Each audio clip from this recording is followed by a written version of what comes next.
낙서 미술이란 무엇일까요? 여러분들 많이 들어보셨을 거예요. 낙서 미술이라는 게. 낙서 미술은 낙서라는 말은 일찍이 이 원시대와 고대 어느 문명에도 이루어져 있습니다. 원래 지화 묘지나 자연물과 비문, 숫자, 그림과 같이 어느 곳에나 존재했고요.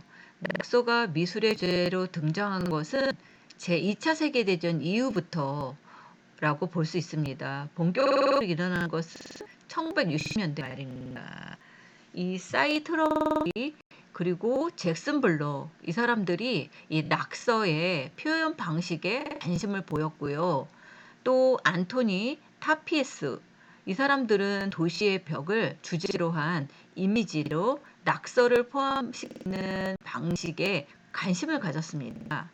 첫 번째 이 낙서가 다른 낙서와 구별되기 시작한 것은 어디냐면 이 뉴욕에 있는 타키였습니다. 1971년에서 이 뉴욕타임즈에는 이 작가에 관해서 논문을 발간되었는데요. 그것이 타키 13, 이 타키, 테키 뭐 다 같은 말인데요. 그의 이름이 이 데메트리우스라는 예명이고요. 183이라는 거는 그가 산 거리의 수이라고 합니다. 아마 주소 보면 몇 번지 그런 식으로 183거에 살았던 것 같습니다. 그로 인해서 이런 낙서의 다른 모양과 구별되는 것을 시작되었고요. 많은 호기심을 자극한 이 테키 183은 뉴욕의 거리에 아주 이와 유사한 낙서가 구석구석 유행하기 시작했습니다. 그 후 이 장 미셸 바스키아 뭐 여러분들 이 바스키아라 사람이 굉장히 유명합니다. 이 사람이 와서 길거리를 어지럽히는 낙서라는 인식과 비판을 종식시키고 전 세계에 아주 유력한 미술상들을 끌어모은 것이죠. 그래서 이게 낙서가 나중에는 이게 하나의 예술로 잡혔습니다. 뭐 나중에 나오겠지만 우리나라 같은 경우에도 이 낙서 미술 뭐 그리프트 그 거리 뭐 그런 것들이 한때 이 홍대 앞으로 해서 2000년대 초반 그때 우리나라에도 굉장히 유행을 했던 걸로 기억을 하고 있습니다. 이 낙서라는 말은 간단한 이 스크래치 표현에서요. 정교한 벽화에 이르기까지 다양한 종류로 포함될 수 있습니다. 특히 이 현대에 이 에어로졸 스프레이 등을 사용한 낙서를 그라피티, 이탈리어로 그라피티, 그라피토 뭐 그렇게 부릅니다. 대부분의 나라에서도 이 그라피터를 소유자 허락 없이 하는 것은 재산 손해로 처벌을 받거나 예술 문화의 이 파괴, 반달리즘으로 여겨졌죠. 이 그라피티는 사회, 정치적인 메시지를 전하기 위한 수단으로 요긴하게 쓰기도 했습니다. 이 그래피티 아트가 온라인상에서 이슈가 되고 있습니다. 이 그래피티란 긁다, 긁어서 색이다. 조금 전에 얘기했죠. 또 이 분무기 스프레이 아시죠? 여러분들 다. 이게 그려진 낙서 같은 문자나 그림을 뜻하는 말로 스프레이칸 아트라고도 합니다. 유럽에서는 이것을 거리의 예술로서 자리를 잡았습니다. 이것들이 뭐냐면 스프레이로 되어 있어요. 그래서 스프레이로 막 이렇게 긁어요. 글씨도 쓰고 이거를 하나의 그림도 그리고 벽에 낙서하듯이 하는 겁니다.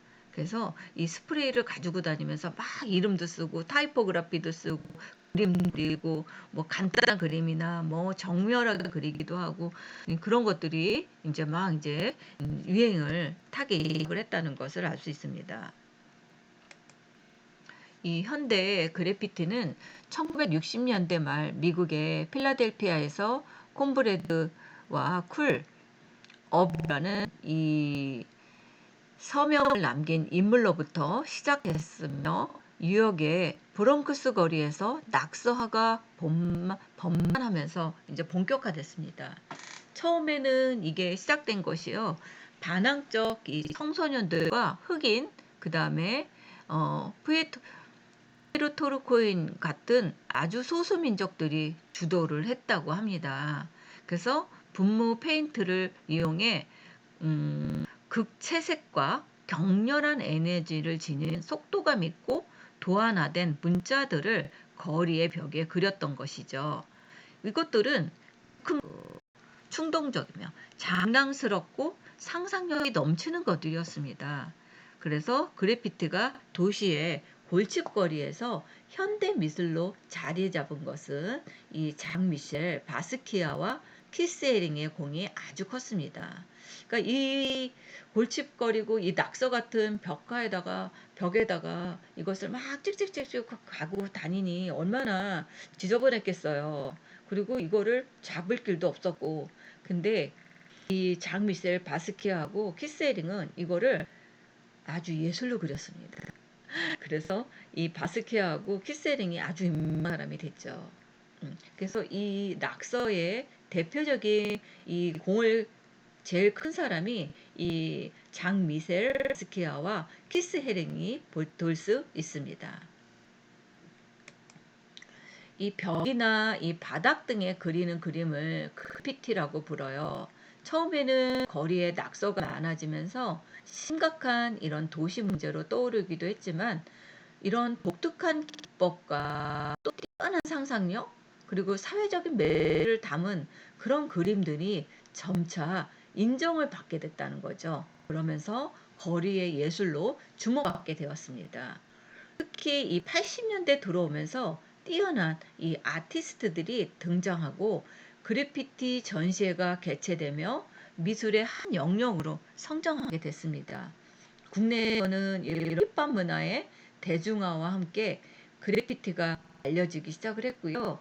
각종 인테리어, 방송, 행사, 공연, 공공벽화 등 다양한 곳에서 수요가 발생하면서 이런 그래피티 아티스트들이 직업인으로 본격적인 활동을 하는 이런 발판을 마련하게 되었다고 합니다. 이 사람이 이 바스키아입니다. 이 장 미셸 바스키아인데, 이 사람이 굉장히 공을 많이 세웠죠. 이 낙서화를 예술의 반열에 올려놓은 사람입니다. 장식미술 교육도 못 받았어요, 바스키아는. 그리고 27이라고 하는 젊은 나이에 생을 짧게 마감을 했습니다. 그래서 광기의 작가 장 미셸 바스키아라 그렇게 얘기도 합니다. 이 버려진 이 나무 판자나 아니면 칠판 위에 낙서처럼 거칠게 그려진 그림, 얇은 글귀와 부호, 검은 인물이 강렬한 바탕색 사이로 도드라지게 있죠. 예, 이런 것도 미술일까 싶지만 일찍이 미국과 유럽의 미술관들은 이 강렬한 낙서화에 주목을 받고 있었다고 합니다. 뉴욕타임 중에서는 주요 언론에 대서 득필했다고 합니다. 그 정도로 이게 이제 아마 이슈화가 되고 부흥을 이뤘던 것 같습니다. 그래서 작품값도요, 오리지널 페인팅의 경우에는 수억에서 수십억 원까지 호가할 정도로 이게 한때 이 낙서화가 아주 예술로 엄청난 가격을 받기도 했습니다. 당시 이 비주류의 정서와 문화의 주요 표현 수단이었던 그래피티, 이 낙서를 이제 그래피티라고 얘기해요, 보통. 이런 것들을 시인을 꿈꿨대요, 이 바스키아는. 근데 이 사람이 이 바람을 이런 방식으로 그림을 그리기 시작합니다. 그는 대도시 공공장소를 캠퍼스 삼아 부조리한 이런 사회 현실에 대한 자신의 인식과 감성을 시를 쓰듯 이렇게 그림으로 표현했다는 것이죠. 근데 이것이 굉장한 유명한 이 작품이 되고 있다는 거죠. 이 바스키아의 후반기 작품입니다. 후반기 그의 작업은 낙서 그림을 뛰어넘으며 그 폭이 보다 깊고 넓어졌습니다. 때론 광적이고 추상적인 이미지들이 열정적으로 전개되기도 했었고요. 또 아프리카의 암벽 미술 등 시각 어휘를 풍부하게 해줄 갖가지 기호와 상징들이 풍부하게 등장했습니다. 또 왕관, 심벌도 즐겨 그렸어요. 이 사람은 이 바스키아는 이런 왕관이 꼭 들어가요. 이런 왕관. 이게 이 사람의 특징이라고도 볼 수 있습니다. 왕관은 그림 속 인물에 비치는 이런 존경과 찬미이자 바스키아 자신을 은유하기도 합니다. 그래서 이런 표현을 했다고 합니다. 또 바스키아의 그 말기 작품은 우울하고 상처받은 어두운 인물이 자주 등장을 했다고 합니다. 아마 이것은 이런 마약 남용과 유명세에 따른 강박증에서 기인됐다고 합니다. 또 앤디 월의 죽음도 그에게 큰 영향을 미쳤다고 합니다. 아마 이때 앤디 월이 사망을 한 것을 같습니다. 미술 외에도 이런 패션, 음악, 연기 등 다양면에 걸쳐서 재능을 보였던 이 천재화가입니다. 그래서 인간 존재의 이 불가해성과 잠재적인 위협에 대해서 강박적으로 번뇌한 끝에 결국 약물 중독으로 이른 삶을 마감했다고 합니다. 그래서 이 바스키아의 특징은 정말 이해할 수 없을 정도로 좀 독특한, 아마 이게 또 최초였기 때문에 이게 이슈화가 됐던 것 같습니다. 그래서 이 바스키아의 이 규칙과 그 상징적인 이런 것들이 다 갖추고 있다는 것을 알 수 있죠. 이 그래피티 예술의 양상, 이 벽이라는 이 한정된 공간 안에서 작업이 전통적인 이 그래피티 아트라고 하면, 현대 그래피티는 다양한 매체와 공간을 활용합니다. 그래서 프랑스에서 그래피티는 흔히 거리 미술, 스트리트 아트도 얘기하고요. 또 이 아트 어빈, 어바인, 도시 미술이라고도 불립니다. 엄밀히 따지면 이 현대 그래피티는 거리 미술적 성격과 도시 미술적 성격을 모두 가지고 있습니다. 모두 거리와 도시라는 이 공간을 특화시켜서 부르는 용어입니다. 그래서 아마 이 이후에 이제 공공 미술, 환경 미술 이런 것들이 이제 막 나오기 시작을 하죠. 이게 그래피티 이 그림을 이렇게 벽에다가 이런 그림들을 그립니다. 아마 여러분들도 이런 벽에다 그리는 그림들을 아마 많이 봤을 거예요. 지나가다가 이 현대 미술사 속 이 그래피티 아티스트입니다. 이 암벽화에서 시작해서 현대 와서는 이런 스프레이 아트로 이어졌고요. 소외받는 계층의 이런 커뮤니케이션 수단으로 대중들의 이런 정치적인 일상과 혹은 프로파간다의 의미로 재평가되면서 현대 미술의 한 부분을 차지하게 되었습니다. 이처럼 그래피티는 시대를 반영하는 표현으로 또 하나 역사적인 의미를 지니고 있습니다. 그래서 이때는 이런 그림들이 아주 유행을 많이 해서 그들의 벽에 큰 공간만 있으면 이 그림들을 많이 그렸던 것으로 알고 있습니다. 이게 이제 그 대표적인 또 그림인데요. 이게 반사회적이며 문명을 파괴하고자 하는 이 반달리즘적 성격이 강한 그래피티를 이렇게 제도권으로 흡수하고, 오늘날 이 현대 미술사에서 이런 그래피티를 당당히 하나의 장르에 유치시킨 것과 다름 아닌 이 세 명의 예술가의 덕분입니다.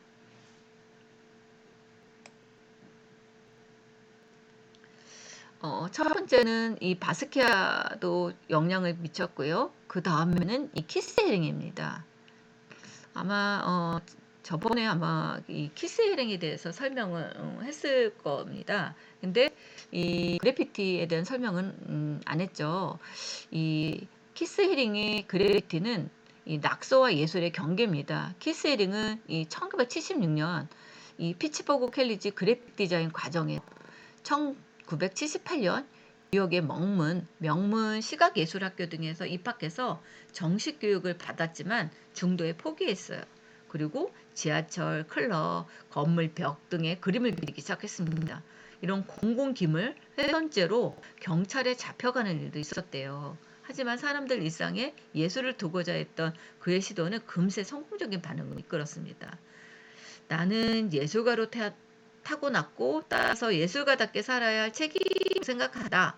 내가 세상을 위해 할 수 있는 역할은 그림을 그리는 것이다. 나는 가능한 한 오랫동안 살면서 가능한 한 많은 사람을 위해 그림을 그릴 것이다. 그림은 사람과 세상을 하나로 묶어준다. 그림은 마법처럼 존재한다. 그렇게 말했다고 합니다. 그림이 사람과 세상을 하나로 묶길 원하면 대중의 근처에 예술이 존재하길 원했던 거죠. 따라서 그는 미술관 벽에 넘어 거리로 나서 처음에는 단속을 피해 지하철역에 그림을 그리던 것이 이후에는 이 뉴욕, 물론 이 베를린, 암스테르담, 런던, 파리 등에 초대받아서 이런 벽화 작업을 하게 되었다고 합니다. 베를린 장벽에 이런 그림을 이렇게 그렸어요. 이 사람은 무슨 기호의 표시를 가지고 있다고 있습니다. 기호의 표시를 가지고 있어요. 그래서 이렇게 다양한 이 색과 그 다음에 이런 기호적인 이런 것들을 상징을 해서 이렇게 벽화를 그렸습니다.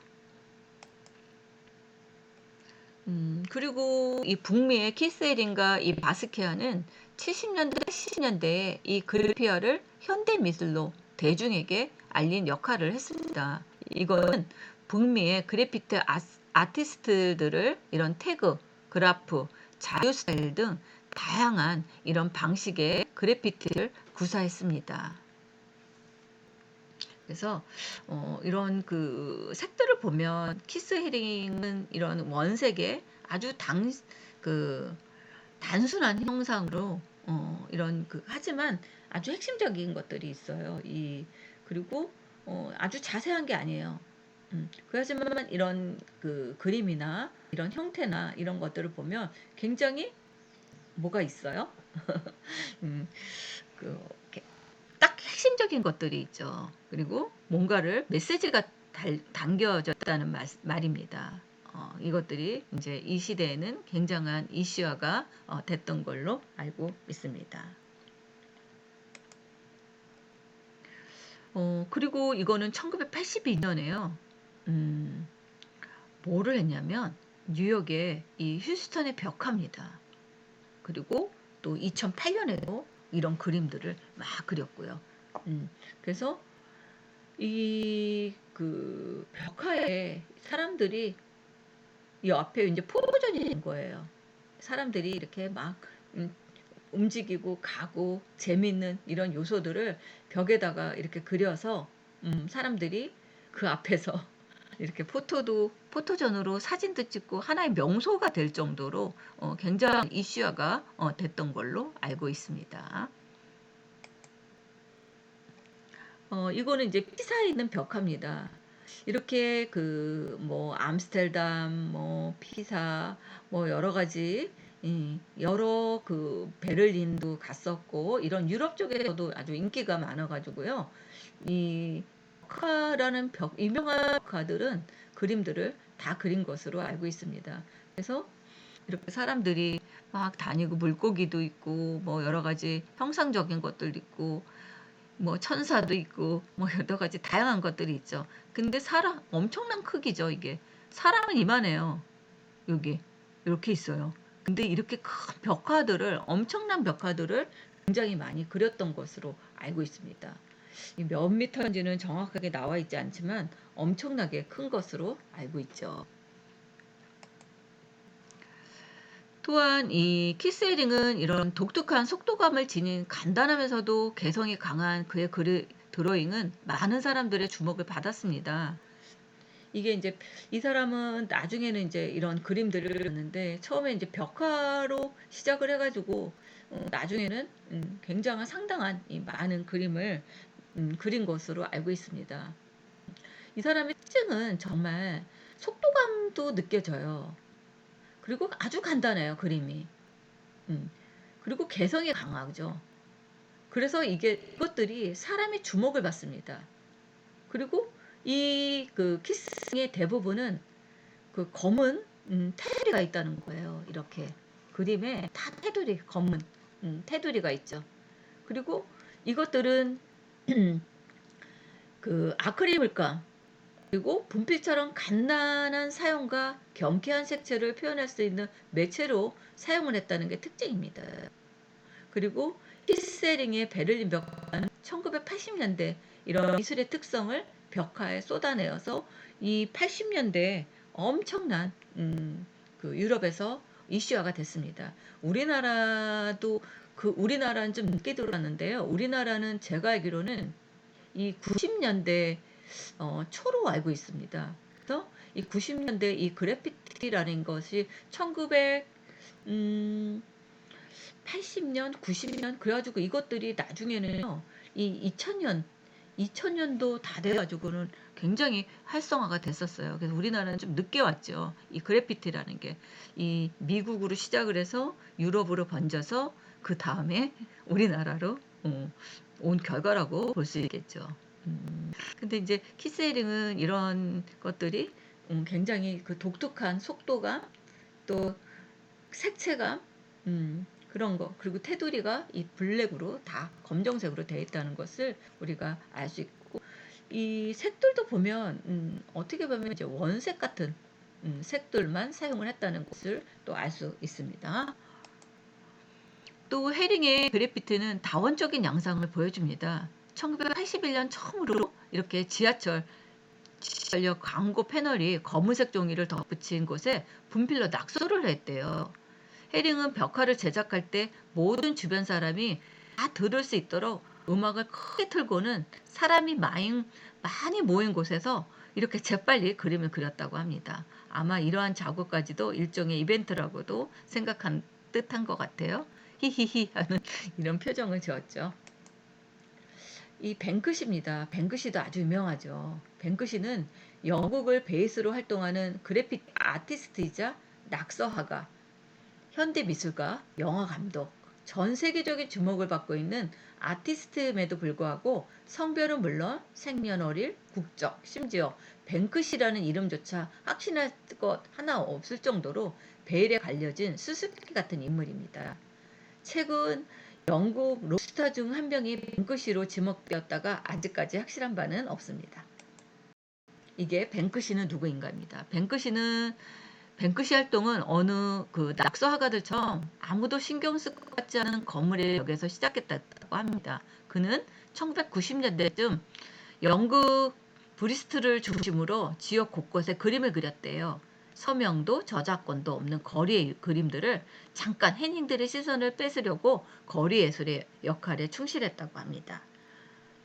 그러나 특별한 점은 뱅크시가 다녀간 벽에는 알록달록하고 화려한 페인팅만이 아닌 누가 봐도 선명하고 묵직한 메시지가 있다는 것이죠. 뱅크시는 자신이 그린 낙서들이 사진 찍어 홈페이지에 소개됐다고 합니다. 온갖 이런 벽 위에 뱅크시의 낙서가 하나둘 늘어나면서 사람들은 궁금해지기 시작했다고 합니다. 이게 뱅크시의 그림입니다. 벽에다가 이렇게 그림을 그려놓고 가는 거예요.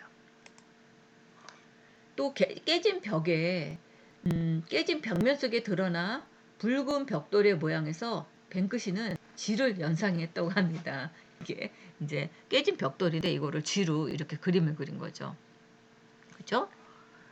그래서 쥐의 뭐 수염, 긴 꼬리, 쥐 한 마리의 쥐를 이렇게 자연스럽게 이런 그림을 그린 것을 알 수 있습니다. 쥐를 발견하고 의자 위로 몸을 피신한 소녀와 소녀를 올려다보고 있는 쥐라고 합니다. 이것도 이렇게 벽에다가 이런 그림을 그려서 굉장한 이슈화가 됐습니다. 이것 봐, 이게 벽이야 하고 커튼이지, 벽이야, 커튼이야. 그래서 이런 그림을 거리 예술의 거만과 위선을 폭로하는 것처럼 보이지 않는가 하는 이런 그림을 그렸다고 합니다. 또 기발하고 우스꽝스러운 이야기를 뱅크시는 너무나 진지하게 했습니다. 얼룩말한 무늬를 한 번씩 빨아서 순한 양이 되어 옆으로 기다려야 하는 이 단순한 유머처럼 느끼지만 생각할 거리가 많은 그림이라고 합니다. 얼룩말에는 얼룩무늬는 그의 정체성이죠. 무늬를 빼버리면 더 이상 얼룩만이 아닌 것이 됩니다. 하지만 얼룩을 제거한다고 과연 얼룩만이 아닐까요? 우리는 많은 무늬를 지니고 살아간다는 거죠. 소위 정체성이라는 믿는 무늬 말입니다. 그 무늬를 이를테면 피부색, 성별, 키, 학벌, 출신 등을 제거하고 나면 과연 우리에게 무엇이 남을까요? 우리는 누구일까요? 하는 그런 의미에서 이 그림을 그렸다고 합니다. 다시 한번 생각하게 되는 그림이죠. 또 뱅크시가 이 분리 장벽에 대한 대표적인 이런 그림을 그래피티로 또 그렸습니다. 이 장벽이에요. 근데 벽에다가 이렇게 뚫린 것처럼 이렇게 그림을 그렸습니다. 또 그래피티 아티스트로 널리 알려진 뱅크시 작품은 이렇게 또 이렇게 만화적인 이렇게 그림들을 크게 그려서 이렇게 벽화로 남기기도 했습니다. 이거 보세요. 이것도 마찬가지입니다. 이것도 벽에 하나가 오고 눈이 오죠. 그리고 하나는 이렇게 불을 피우고 있는 이런 그림을 또 그리기도 했습니다. 이게 이제 홍대 거리예요. 그래서 홍대 거리를 예술로 채우는 그래피티 아티스트들이 그때 이제 막 이제 이동을 해서 우리나라에도 이렇게 그림을 그리기 시작을 했습니다. 스토이라는 작가인가 봐요. 그죠? 예. 또 서울 동대문 인근에 자리 잡은 이화 벽화 마을의 벽화 등. 그래서 이 그래피티라는 것들이 되고요. 그 다음에는 이런 벽화들이 이제 막 이제 우리나라에도 접하게 되었습니다. 그래서 이거는 그 롯데월드 지하몰에서 스트리트의 이 거리의 소음이라는 이런 그림을 그렸다고 합니다. 그래서 이렇게 사람들이 이게 낙서로 해놨는 줄 알고 사람들이 여기다가 이렇게 덧칠을 하고 갔다고 합니다. 이게 그림이 5억대라고 해요. 그래서 이 훼손된 존원의 그래피티 작품인데 이 5억짜리인데 여기다 이렇게 그림을 훼손된 부분이 지금 이 부분이 사람이 와가지고 이걸 그려고 갔대요. 그래서 뭐 이런 에피소드가 있었습니다. 또 이렇게 벽에다가 이렇게 쥐가 이렇게 마치 문 열고 나오는 것처럼 자기 집에서 나오는 것처럼 하는 그림들을 벽에다가 이렇게 그리기도 했습니다. 재밌죠? 또 이렇게 벽화 그래서 이런 낙서 미술이 나중에는 이런 벽화로 변했죠. 예, 이래서 수업을 마치도록 하겠습니다. 감사합니다.